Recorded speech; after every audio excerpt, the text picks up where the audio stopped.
Out from the Heart by James Allen. Forward. Confucius said, "The perfecting of oneself is the fundamental base of all progress and all moral development, a maxim as profound and comprehensive as it is simple, practical, and uninvolved. For there is no surer way to knowledge, nor no better way to help the world than by perfecting one's self. Nor is there any nobler work or higher science than that of self-perfection. He who studies how to become faultless, who strives to be pure-hearted, who aims at the possession of a calm, wise, and seeing mind, engages in the most sublime task that man can undertake, and the results of which are perceptible in a well-ordered, blessed, and beautiful life." James Allen. Out from the Heart by James Allen, Chapter 1, The Heart and the Life. As the heart, so is the life. The within is ceaselessly becoming the without. Nothing remains unrevealed. That which is hidden is but for a time. It ripens and comes forth at last.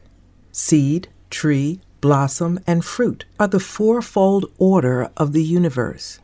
From the state of a man's heart proceeds the conditions of his life. His thoughts blossom into deeds, and his deeds bear the fruitage of character and destiny.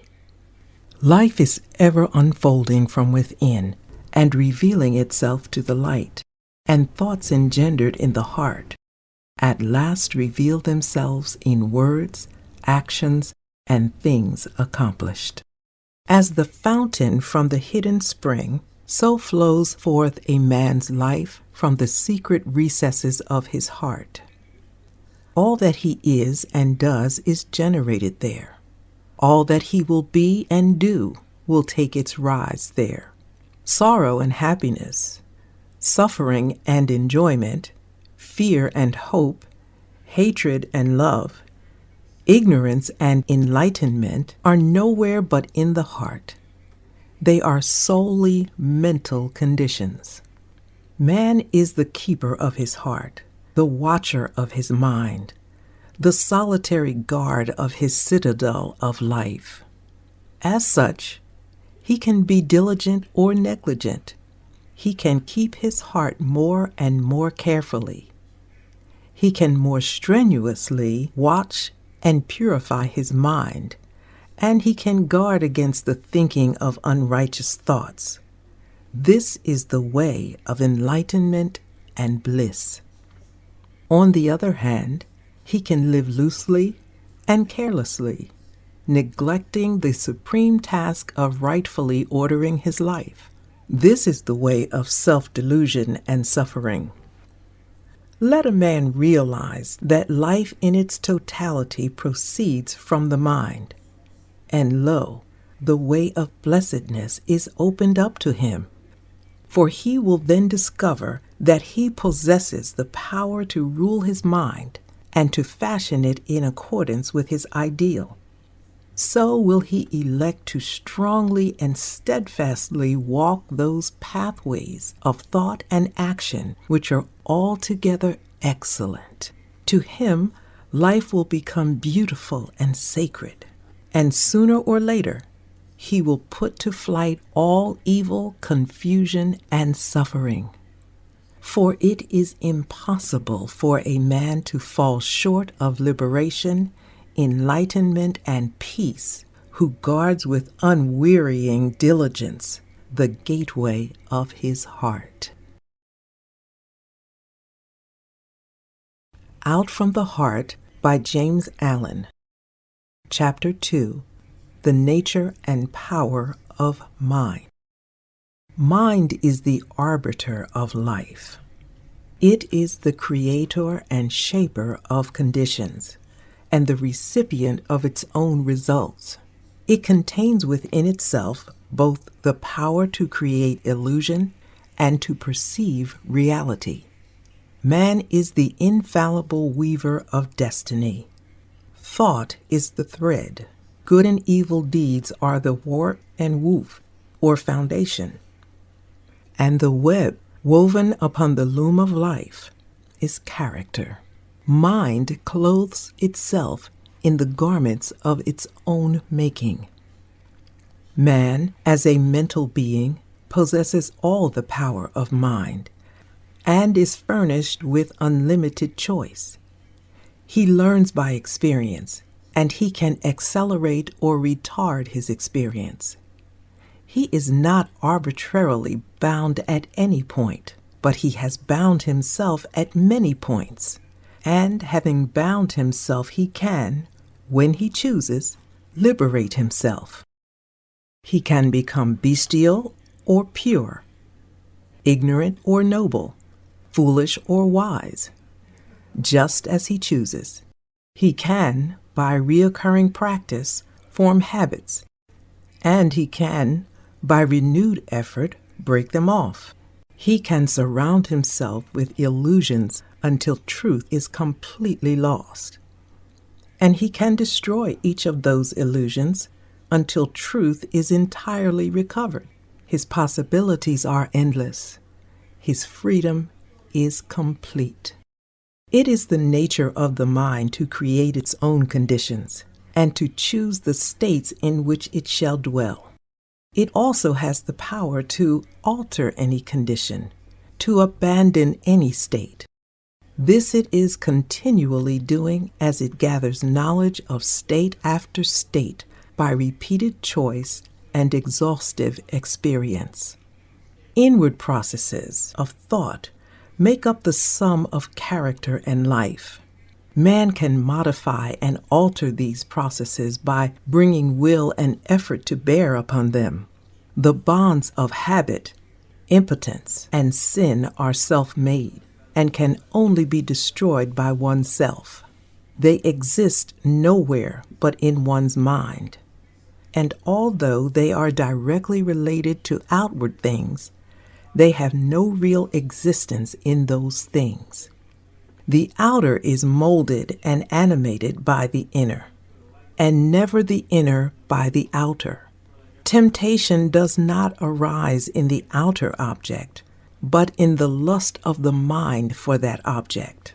Nor do sorrow and suffering belong by nature to the external things and happenings of life, but in an undisciplined attitude of mind toward those things and happenings. The mind that is disciplined by purity and fortified by wisdom avoids all those lusts and desires which are inseparably bound up with affliction, and so arrives at enlightenment and peace. To condone others as evil, and to curse at outside conditions as the source of evil, increases and does not lessen the world's suffering and unrest. The outer is but the shadow and effect of the inner, and when the heart is pure, all outside things are pure. All growth and life is from within outward. All decay and death is from without inward. This is the universal law. All evolution proceeds from within. All adjustments must take place within. He who ceases to strive against others and employs his power in the transformation, regeneration, and the development of his own mind conserves his energies and preserves himself. And as he succeeds in harmonizing his own mind, he leads others by consideration and charity into a like blessed state. The way of enlightenment and peace is not gained by assuming authority and guidance over other minds, but by exercising a lawful authority over one's own mind and by guiding one's self in pathways of steadfast and lofty virtue. A man's life proceeds from his heart and his mind. He has compounded that mind by his own thoughts and deeds. It is within his power to refashion that mind by his choice of thought. He has compounded that mind by his own thoughts and deeds. It is within his power to refashion that mind by his choice of thought. In this manner, he can transform his life. Let us see how this is to be done. Out from the Heart by James Allen, Chapter 3, Formation of Habit. Every established mental condition is an acquired habit, and it has become such by continuous repetition of thought, despondency and cheerfulness, anger and calmness, covetousness and generosity. Indeed, all states of mind are habits built up by choice until they have become automatic. A thought constantly repeated at last becomes a fixed habit in the mind, and from such habits proceeds one's life. It is in the nature of the mind to acquire knowledge by the repetition of its experiences.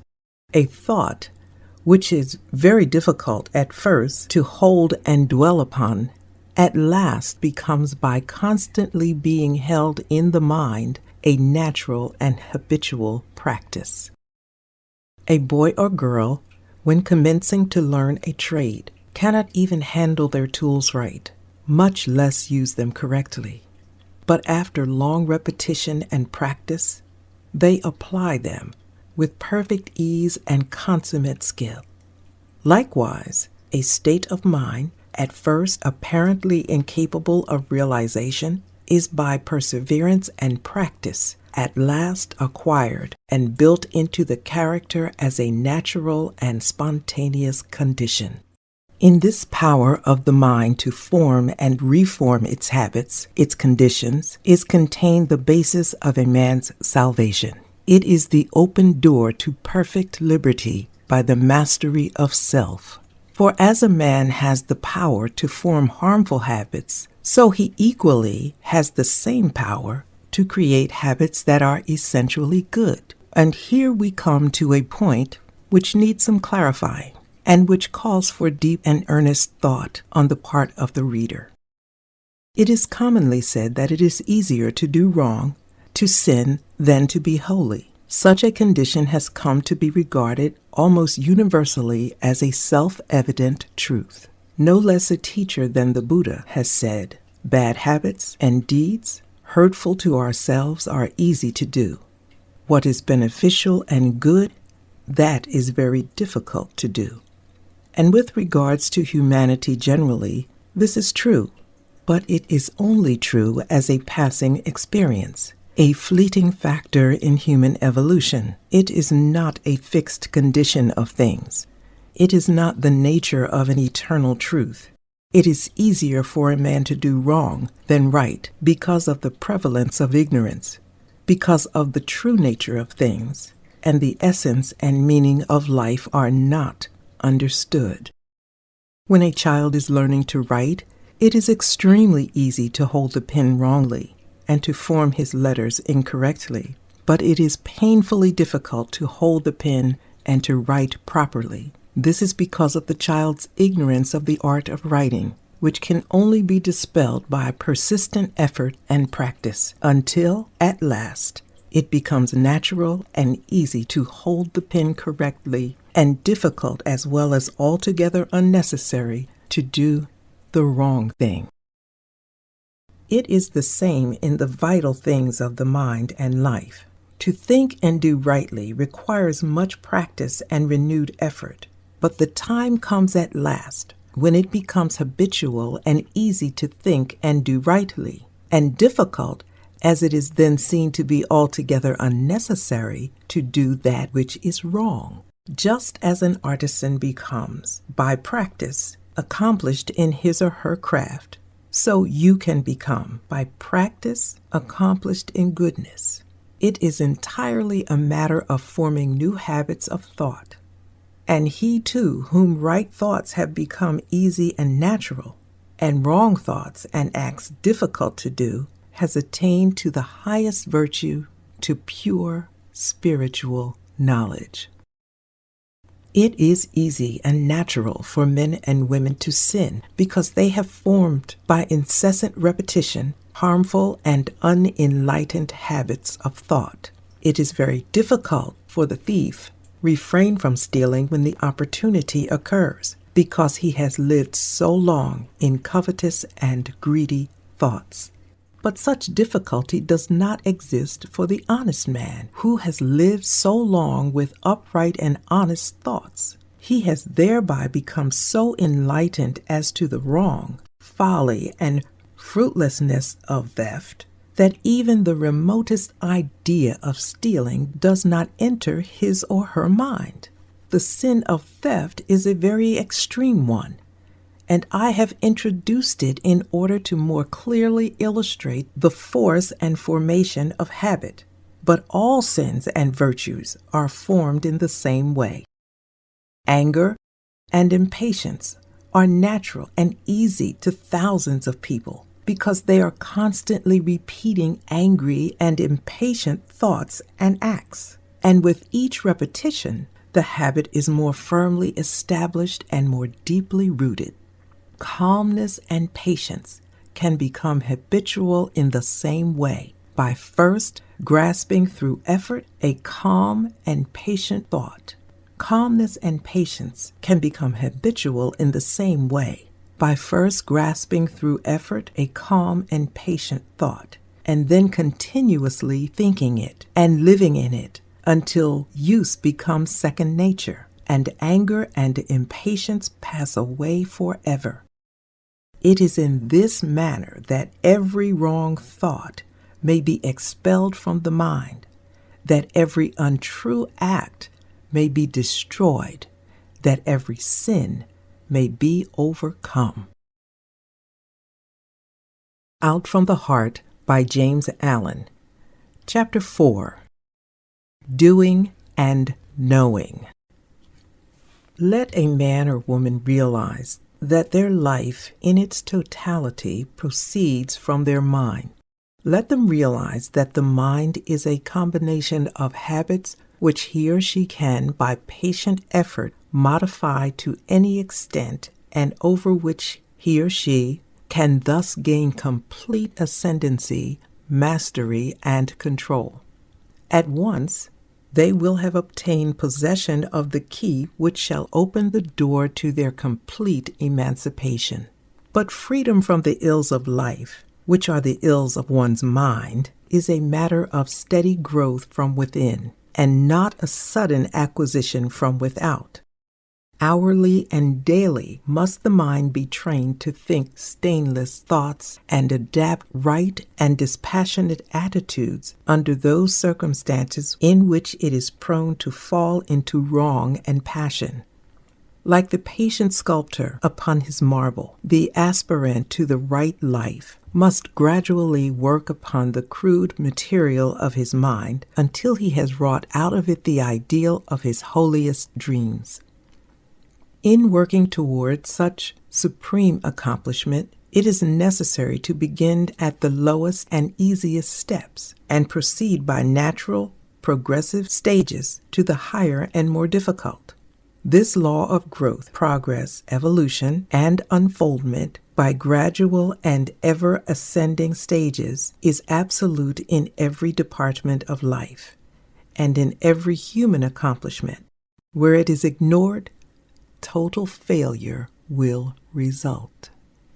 In acquiring education, in learning a trade, or in pursuing business, this law is fully recognized and minutely obeyed by all.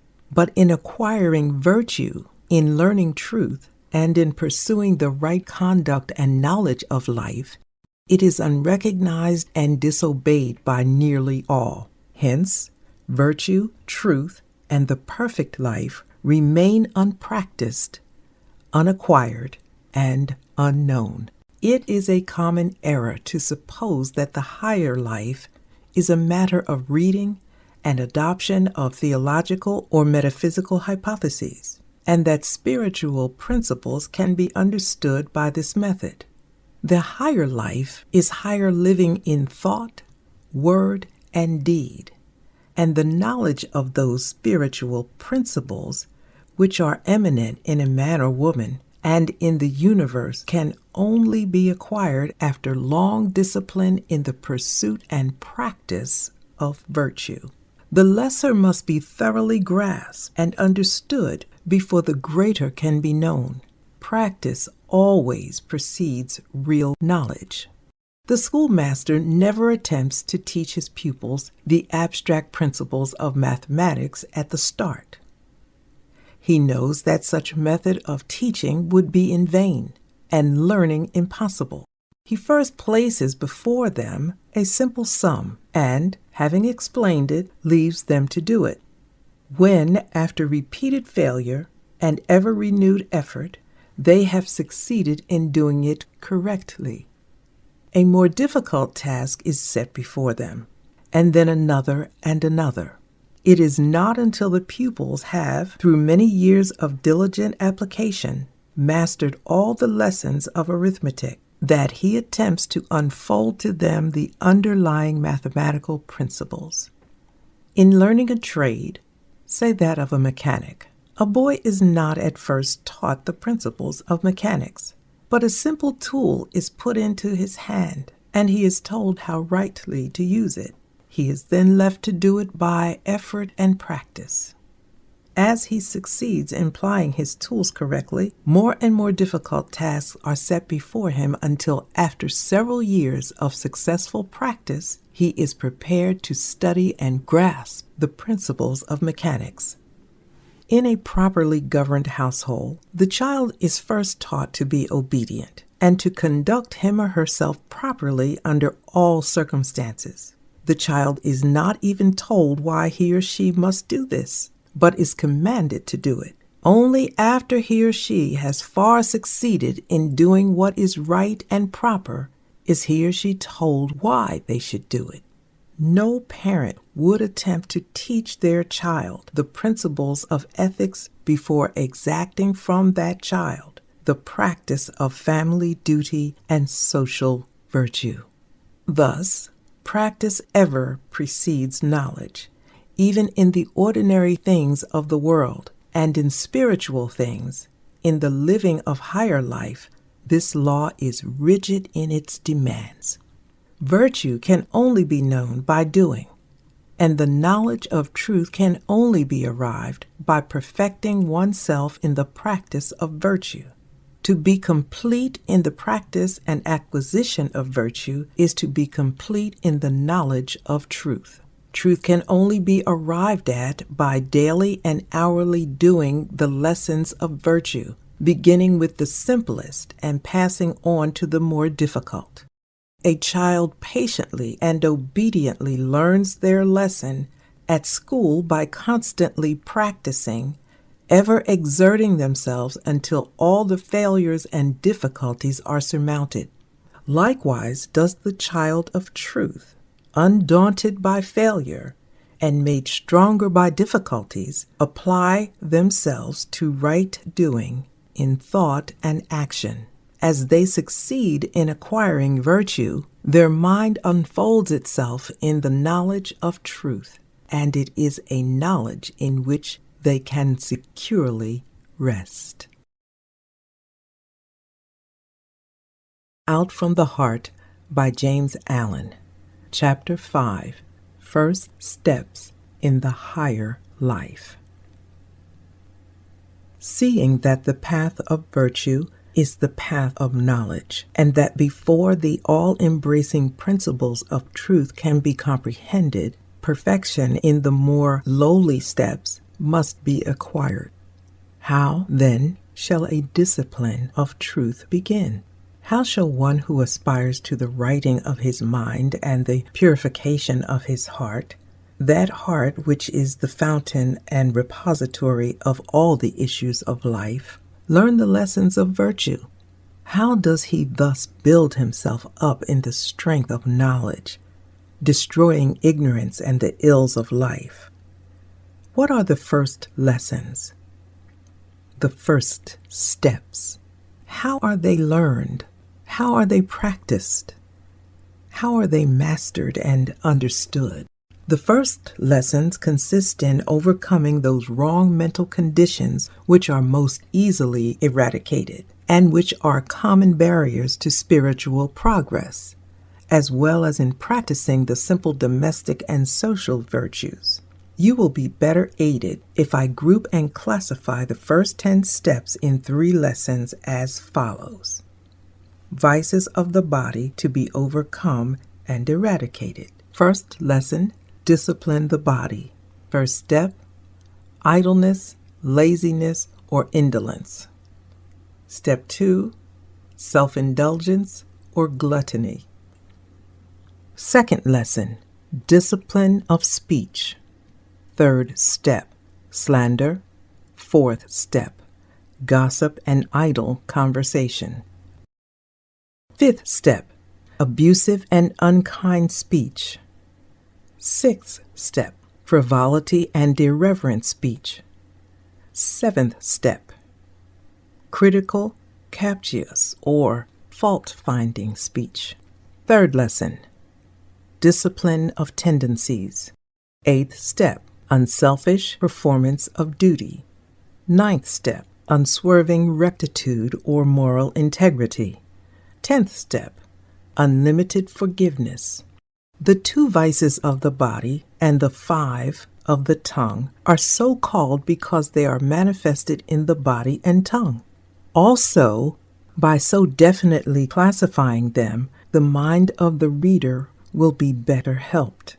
But it must be clearly understood that these vices arise primarily in the mind and are wrong conditions of the heart worked out in the body and the tongue. The existence of such chaotic conditions is an indication that the mind is altogether unenlightened as to the real meaning and purpose of life, and their eradication is the beginning of a virtuous, steadfast, and enlightened life. But how shall these vices be overcome and eradicated? By first, and at once, checking and controlling their outward manifestations by suppressing the wrong act. This will stimulate the mind to watchfulness and reflection until, by repeated practice, it will come to perceive and understand the dark, wrong, and erroneous conditions of mind, out of which some acts spring. It will then abandon them entirely.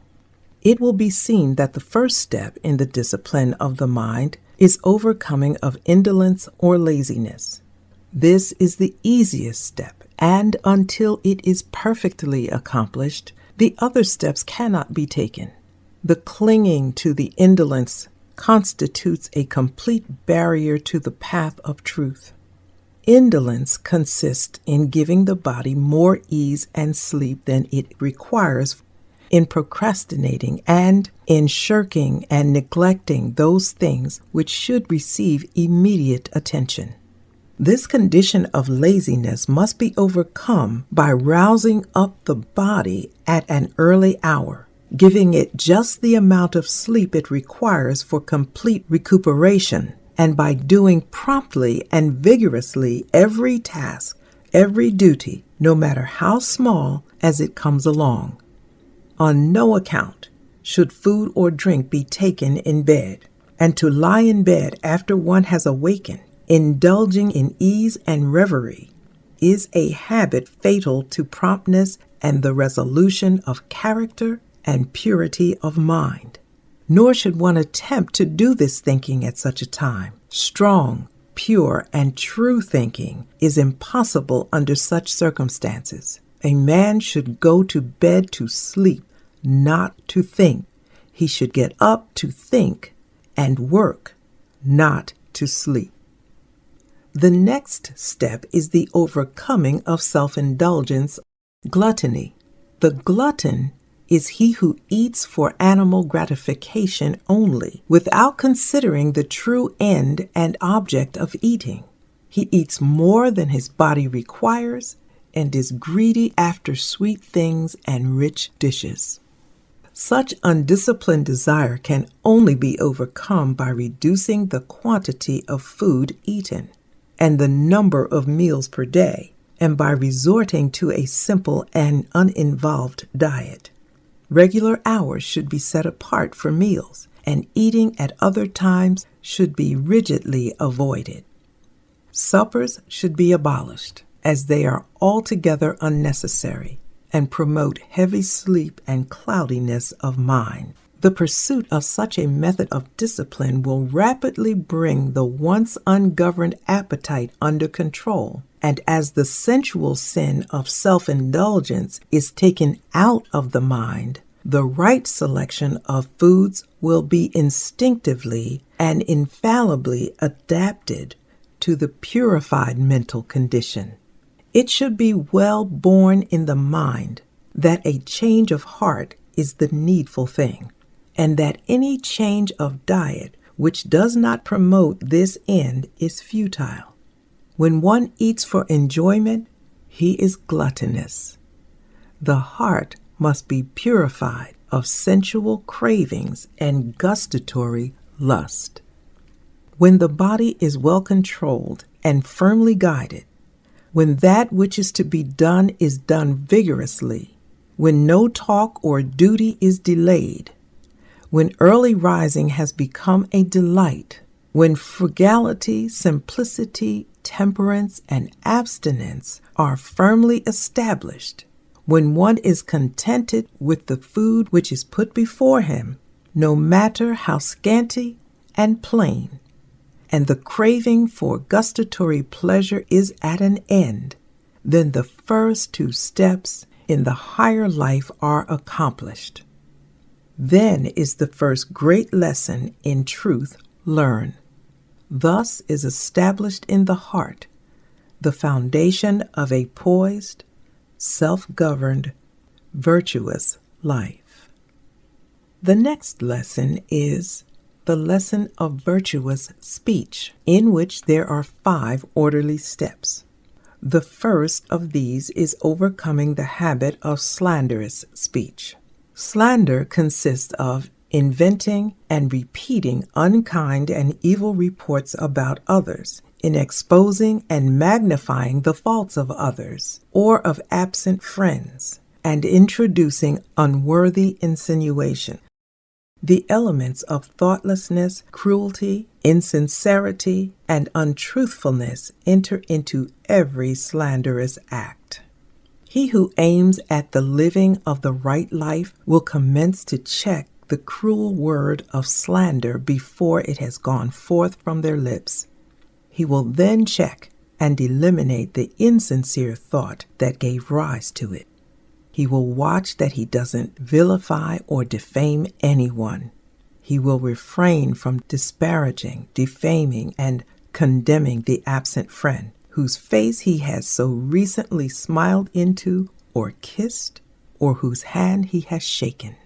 He will not say of another that which he dare not say to his face. Thus, coming at last to think sacredly of the character and reputation of others, he will destroy those wrong conditions of mind which give rise to slander. In the next step is overcoming of gossip and idle conversation. Idle speech consists in talking about the private affairs of others, in talking merely to pass away the time, and in engaging in aimless and irreverent conversation. Such an ungoverned condition of speech is the outcome of an ill-regulated mind. The man of virtue will bridle his tongue and thus learn how rightly to govern the mind. He will not let his tongue run idly and foolishly, and will make his speech strong and pure, and will either talk with a purpose or remain silent. Abusive and unkind speech is the next vice to overcome. The person who abuses and accuses others has themselves wandered far from the right way. To hurl hard words and names at others is to sink deeply into folly. When a person is inclined to abuse, curse, and condemn others, let them restrain their tongue and look within themselves. The virtuous person refrains from all abusive language and quarreling. They employ only words that are useful, necessary, pure, and true. The sixth step in overcoming of levity or irreverent speech, light and frivolous talking, the repeating of crude jokes and telling of vulgar stories, having no other purpose than to raise an empty laugh, offensive familiarity, and the employment of contemptuous and disrespectful words when speaking to or of others, and particularly of one's elders and those who rank as one's teachers, guardians, or superiors. All of this will one put away by the love of virtue and truth. Upon the altar of irreverence, absent friends and companions are immolated for the passing excitement of a momentary laugh, and all the sanctity of life is sacrificed to the zest of ridicule. When respect toward others and the giving of reverence where reverence is due are abandoned, virtue is abandoned. When modesty, significance, and dignity are eliminated from speech and behavior, truth is lost. Yes, even its entrance gate is hidden away and forgotten. Irreverence is degrading even in the young, but when it accompanies gray hairs and appears in the demeanor of the preacher, this is indeed a piteous spectacle.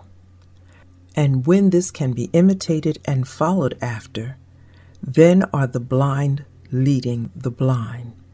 Then have elders, preachers, and people lost their way.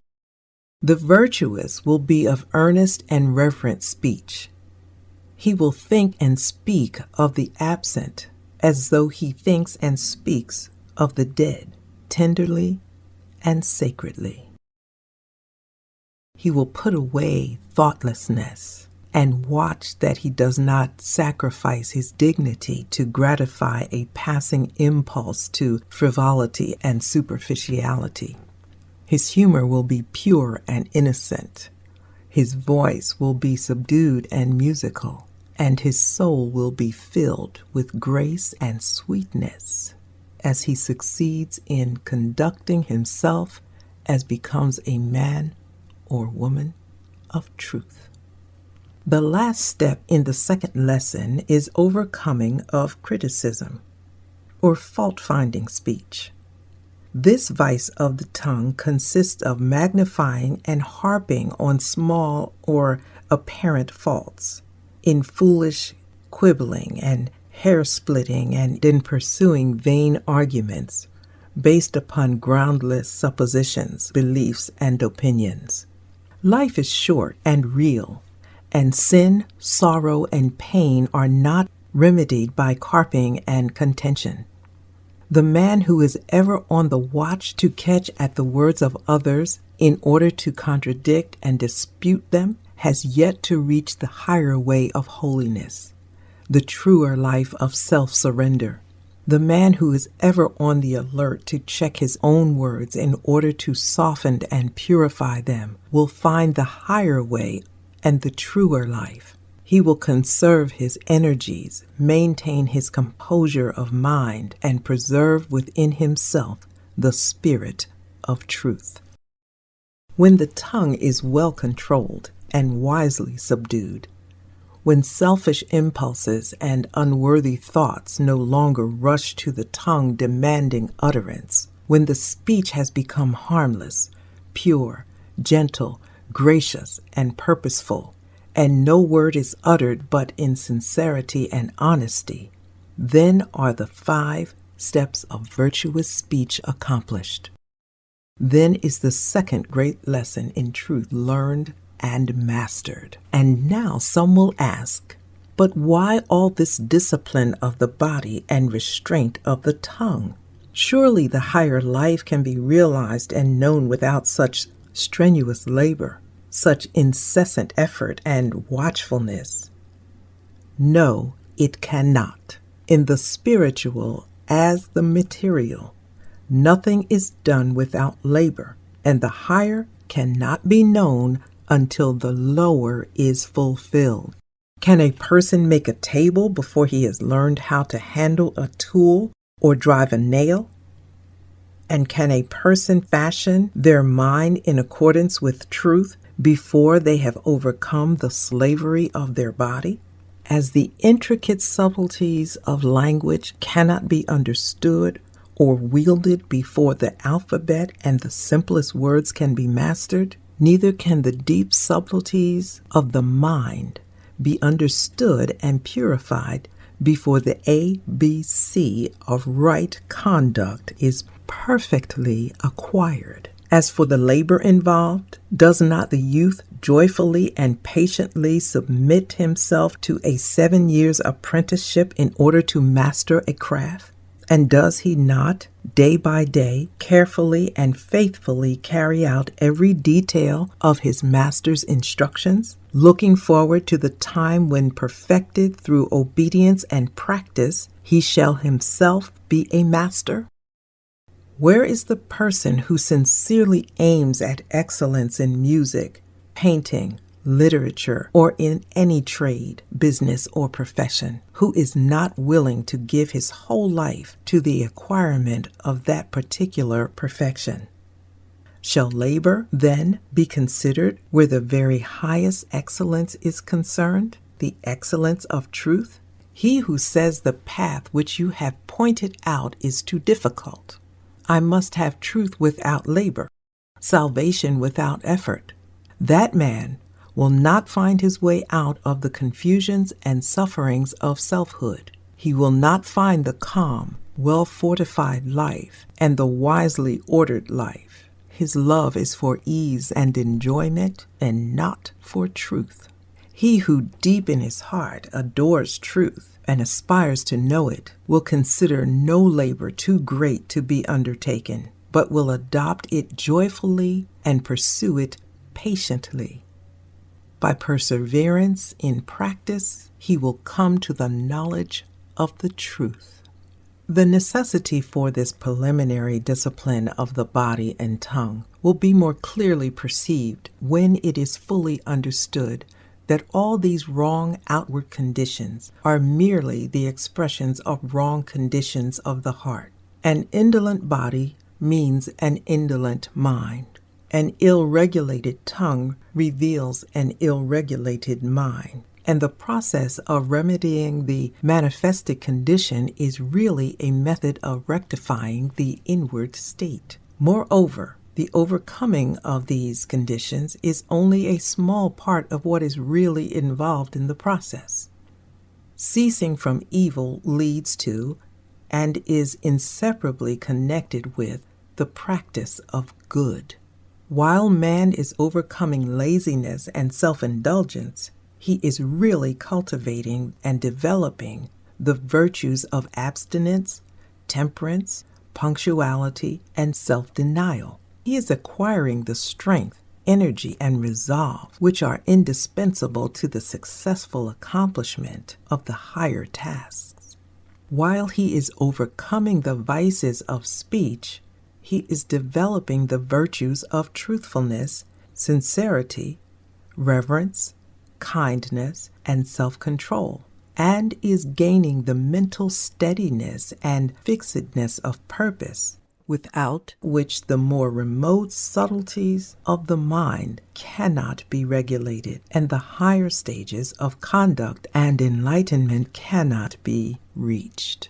Also, as he has to do right, his knowledge deepens, and his insight is intensified. Just as a child's heart is glad when a school task is mastered, so with each victory achieved, the man of virtue experiences a bliss which the seeker after pleasure and excitement can never know.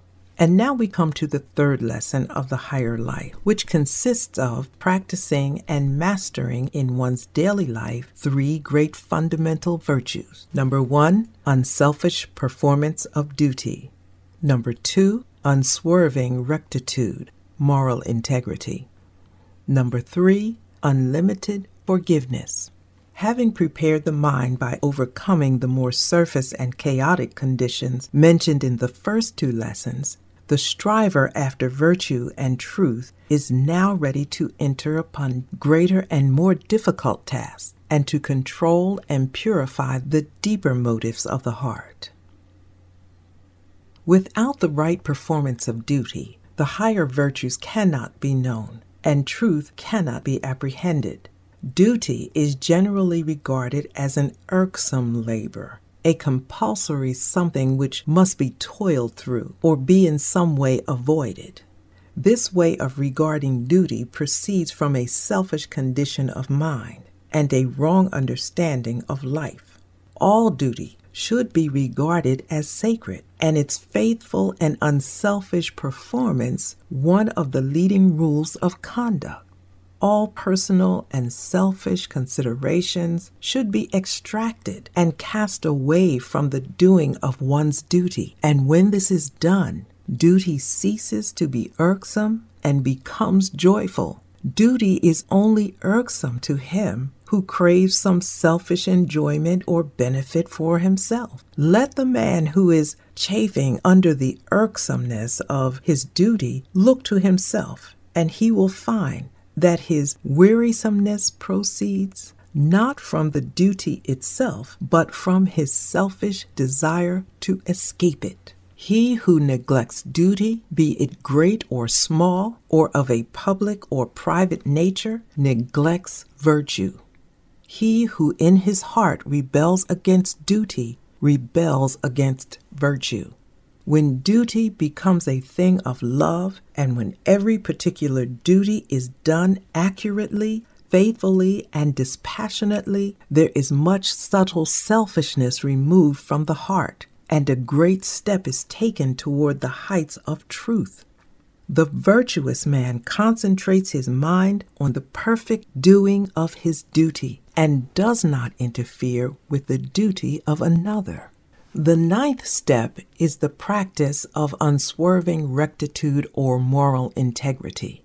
This virtue must be firmly established in the mind, and so enter into every detail of a man's life. All dishonesty, deception, trickery, and misrepresentation must be forever put away, and the heart purged of every vestige of insincerity and deception. The least digression from the path of rectitude or righteousness is a deviation from virtue. There must be no extravagance and exaggeration of speech, but the simple truth must be stated. Engaging in deception, no matter how apparently insignificant, for boastful pride or with the hope of personal advantage, is a state of delusion which one should make efforts to dispel. It is demanded of the man of virtue that he shall not only practice the most rigid honesty in thought, word, and deed, but that he shall be exact in his statements, omitting and adding nothing to the actual truth. In thus shaping his mind to the principle of rectitude or moral integrity, he will gradually come to deal with people and things in a just and impartial spirit, considering equity before himself, and viewing all things with freedom from personal bias, passion, and prejudice. When the virtue of rectitude is fully practiced and comprehended, so that all temptation and untruthfulness and insincerity has ceased, then is the heart made purer and nobler. Then is the character strengthened and knowledge enlarged, and life takes on a new meaning and a new power. Thus is the 9th step accomplished. The 10th step is the practice of unlimited forgiveness. This consists in overcoming the sense of injury which springs from vanity, selfishness, and pride, and in exercising disinterested charity and large-heartedness towards all. Spite, retaliation, and revenge are so utterly ignoble so base and so small and foolish as to be altogether unworthy of being noticed or harbored. No one who fosters such conditions in his heart can lift himself above folly and suffering and guide his life aright. Only by casting them away and ceasing to be moved by them can a man's eyes be opened to the true way of life. Only by developing a forgiving and charitable spirit can he hope to approach and perceive the strength and beauty of a well-ordered life. In the heart of the strongly virtuous man, no feeling of personal injury can arise. He has to put away all retaliation and has no enemies. If other men should regard themselves as his enemies, he will regard them kindly, understanding their ignorance and making full allowance for it. When this state of heart is arrived at, then the 10th step in the discipline of one's self-seeking inclinations is accomplished. Then the 3rd great lesson in virtue and knowledge is learned and mastered. Having thus laid down the first 10 steps and 3 lessons in right doing and right knowing, I leave those of my readers who are prepared for them to learn and master them in their everyday life. There is, of course, a still higher discipline of the body, a more far-reaching discipline of the tongue, and greater and more all-embracing virtues to acquire and understand before the highest state of bliss and knowledge can be grasped. But it is not my purpose to deal with them here. I have expounded only on the first and easiest lesson in the higher path, and by the time these are thoroughly mastered, the reader will have become so purified, strengthened, and enlightened that he will not be left in the dark as to his future progress. Those who have completed these 3 lessons will already have perceived beyond and above the high attitudes of truth and the narrow and precipitous track which leads to them, and will choose whether they shall proceed. The straight path which I have laid down can be pursued by all with greater profit to themselves and to the world. And even those who do not aspire to the attainment of truth will develop greater intellectual and moral strength, finer judgment, and deeper peace of mind by perfecting themselves in this path. Nor will their material prosperity suffer by this change of heart. No, it will be rendered truer, purer, and more enduring. If there is one who is capable of succeeding and fitted to achieve, it is the one who has abandoned the petty weaknesses and everyday vices of their kind, who is strong enough to rule their body and mind, and who pursues with fixed resolve the path of unswerving integrity and sterling virtue. Out from the Heart by James Allen, Chapter 6, Mental Conditions and Their Effects. Without going into the details of the greater steps and lessons in the right life, a task outside the scope of this small book, a few hints concerning those mental conditions from which life in its totality springs seem in order. These hints will prove helpful to those who are ready and willing to penetrate further into the inner realm of the heart and mind, where love, wisdom, and peace await the rapidly progressing student of life. All sin is ignorance. It is a condition of darkness and underdevelopment. The wrong thinker and the wrong doer is in the same position in the school of life as the ignorant pupil in the school of learning. He has yet to learn how to think and act correctly. That is, in accordance with law. The pupil in learning is not happy so long as he does his lessons wrongly. Likewise, unhappiness cannot be escaped while sin remains unconquered. Life is a series of lessons. Some are diligent in learning them, and they become pure, wise, and altogether happy. Others are negligent and do not apply themselves. They remain impure, foolish, and unhappy. Every form of unhappiness springs from a wrong condition of mind. Happiness is inherent in right conditions of mind. Happiness is mental harmony. Unhappiness is mental inharmony. While a person lives in wrong conditions of mind, they will live a wrong life and will suffer continually. Suffering is rooted in error. Bliss is inherent in enlightenment. There is salvation for anyone only in the destruction of their own ignorance, error, and self-delusion. Where there are wrong conditions of mind, there is bondage and unrest. Where there are right conditions of mind, there is freedom and peace. Here are some of the leading wrong mental conditions and their disastrous effects upon one's life. Number 1, hatred, which leads to injury, violence, disaster, and suffering. Number 2, lust, which leads to confusion of intellect, remorse, shame, and wretchedness.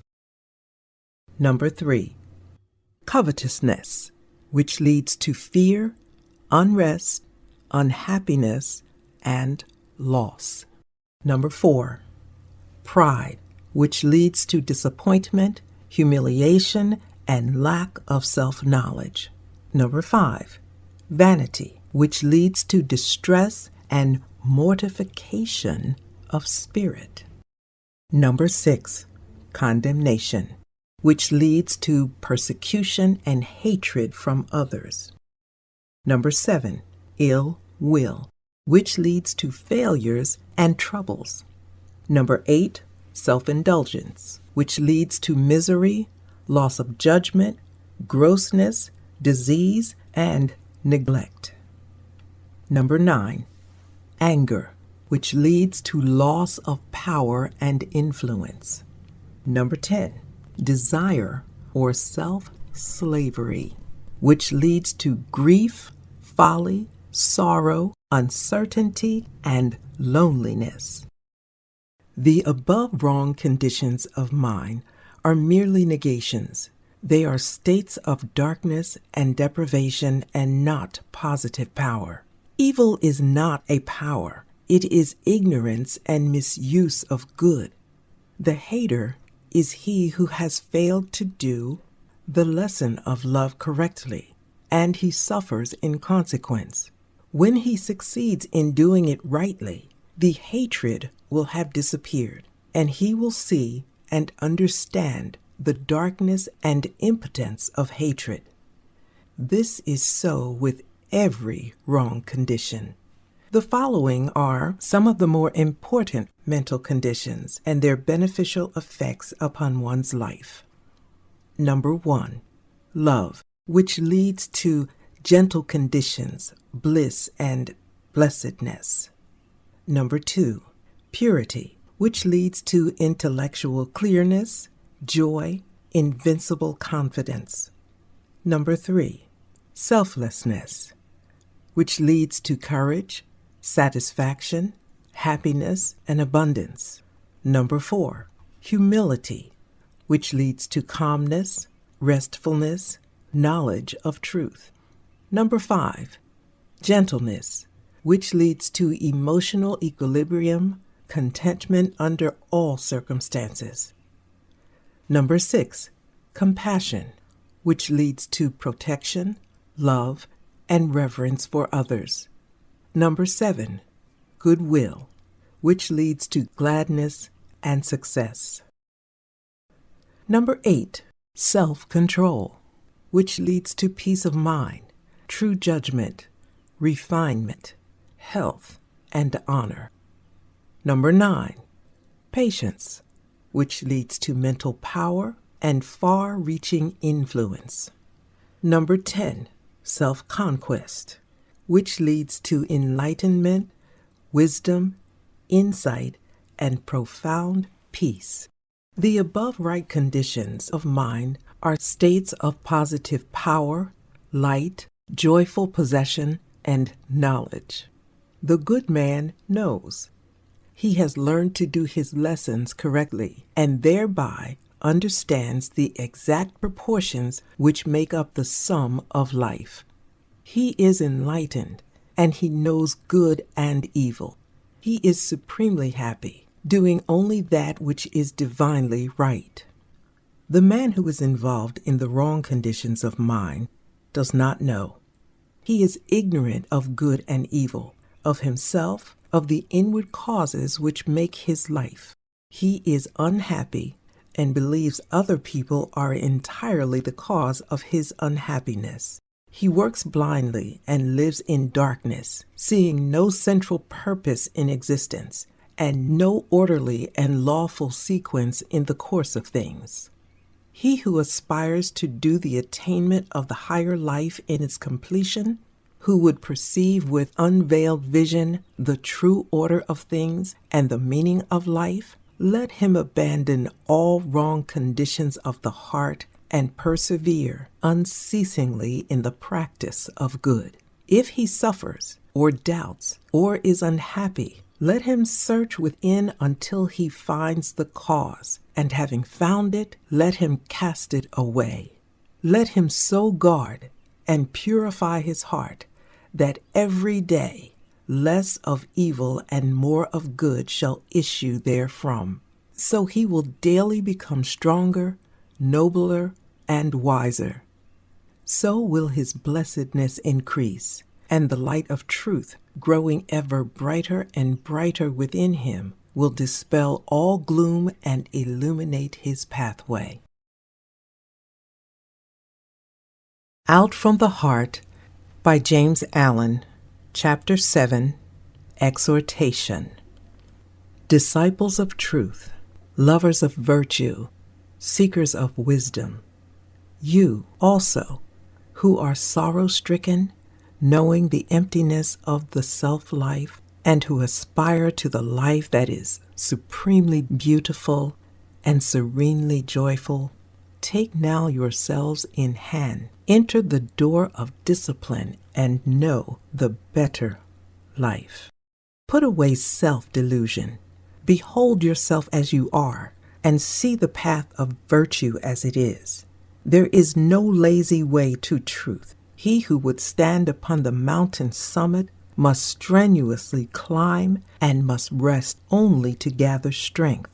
But if the climbing is less glorious than the cloudless summit, it is still glorious. Discipline in itself is beautiful, and the end result of discipline is sweet. Rise early and meditate. Begin each day with a conquered body and a mind fortified against error and weakness. Temptations will never be overcome by unprepared fighting. The mind must be armed and arrayed in the silent hour. It must be trained to perceive, to know, to understand. Sin and temptation disappear when right understanding is developed. Right understanding is reached through unabated discipline. Truth cannot be reached but through discipline. Patience will increase by effort and practice, and patience will make discipline beautiful. Discipline is irksome to the impatient man and the lover of self. So he avoids it and continues to live loosely and confusedly. Discipline is not irksome to the lover of truth, and he will find the infinite patience which can wait, work, and overcome.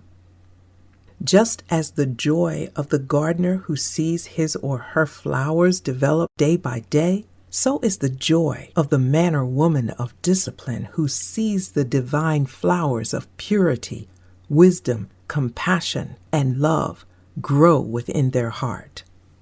The loose liver cannot escape sorrow and pain. The undisciplined mind falls, weak and helpless, before the fierce onslaught of passion. Array well your mind, then, lover of truth. Be watchful, thoughtful, and resolute. Your salvation is at hand. Your readiness and effort are all that are needed. If you fail 10 times, do not be disheartened. If you should fail 100 times, rise up and pursue your way. If you should fail 1,000 times, do not despair.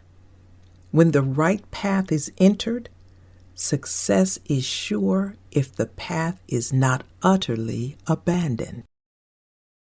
First strife, then victory. First labor, then rest. First weakness, then strength.